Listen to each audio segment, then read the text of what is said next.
mendengar nama Michelin, yang kebayang biasanya cuma satu, yaitu ban.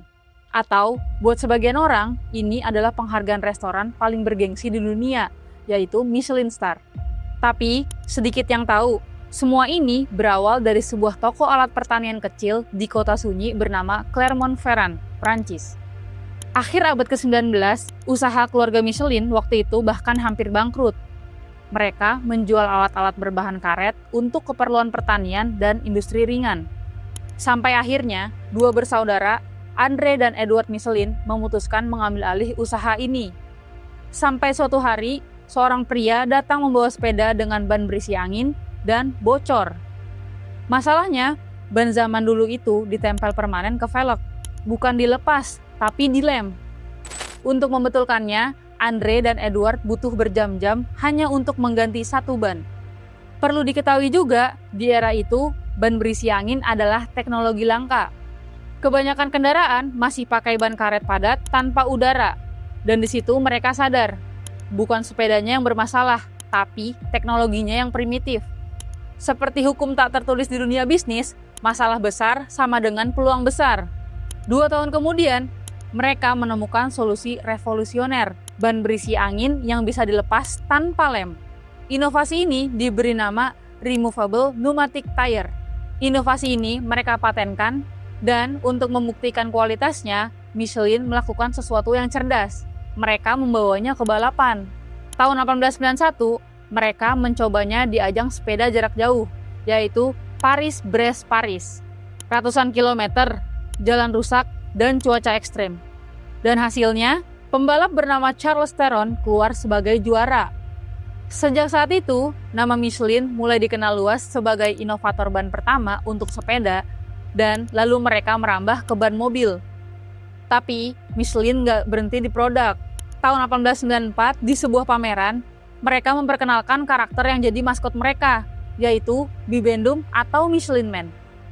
Maskot berbentuk manusia dari tumpukan ban. Kok maskotnya warna putih? Iya, ban zaman dulu itu warnanya putih, karena belum dicampur karbon hitam seperti sekarang. Bibendum jadi maskot brand tertua di dunia yang masih bertahan sampai hari ini. Masalah lain datang di awal 1900-an. Jumlah mobil di Prancis saat itu kurang dari 3.000 unit. Artinya sederhana, gak banyak orang butuh ban. Lalu, Michelin berpikir keras, bagaimana caranya bikin orang lebih sering pakai mobil? Jawabannya jenius tapi sederhana, yaitu buat orang lebih sering bepergian. Maka, lahirlah Michelin Guide. Awalnya, ini cuma buku panduan gratis, isinya peta, tips mengganti ban, lokasi bengkel, pom bensin, dan rekomendasi hotel dan restoran. Tujuannya simple, bikin orang jalan-jalan, dan itu bikin ban jadi cepet aus, lalu otomatis orang beli ban lagi. Tapi, suatu hari Andre Michelin mengunjungi bengkel distributor dan melihat buku panduan yang ia susun dengan susah payah dipakai sebagai pengganjal meja. Di situ Michelin sadar bahwa orang hanya akan menghargai apa yang mereka bayar. Tahun 1920, Michelin Guide resmi dijual dengan harga 7 franc. Dan di edisi berbayar inilah mereka mulai menambahkan satu bagian kecil yang ternyata paling sering dibaca, yaitu rekomendasi restoran. Di sini, mereka sampai mengirim penilai anonim atau yang mereka sebut mystery dinner untuk diam-diam ke restoran dan menilai kualitasnya. Tahun 1926, lahirlah sistem bintang Michelin. Awalnya cuma 1 bintang. Tahun 1931, sistem 3 bintang diperkenalkan. Bukan cuma rasa yang dinilai, tapi kualitas bahan, teknik memasak, konsistensi, dan karakter masakan. Dan sampai hari ini, bintang Michelin atau Michelin Star tetap jadi standar tertinggi dunia kuliner. Padahal, semuanya dimulai dari perusahaan ban. Di sisi lain, Michelin terus berinovasi di dunia otomotif. Tahun 1946, mereka memperkenalkan ban radial. Ban yang lebih stabil, lebih irit bahan bakar, dan lebih tahan lama. Teknologi ini kemudian dipakai secara luas, termasuk oleh pabrikan mobil yang mereka akuisisi, yaitu Citroen. Inovasi ini membuat Michelin mendominasi pasar Eropa, lalu menembus pasar Amerika Serikat di tahun 1970-an.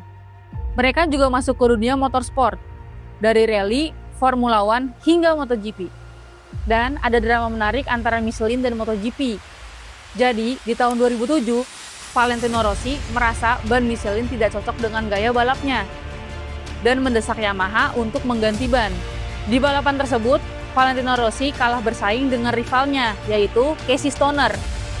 Lalu, akhirnya Valentino Rossi memutuskan untuk memakai ban Bridgestone. Setelah ganti ban, terus apa yang terjadi? Tahun berikutnya, Rossi juara dunia. Hari ini, Michelin bukan cuma soal ban mobil. Mereka memproduksi ban motor, truk, pesawat, hingga kendaraan industri.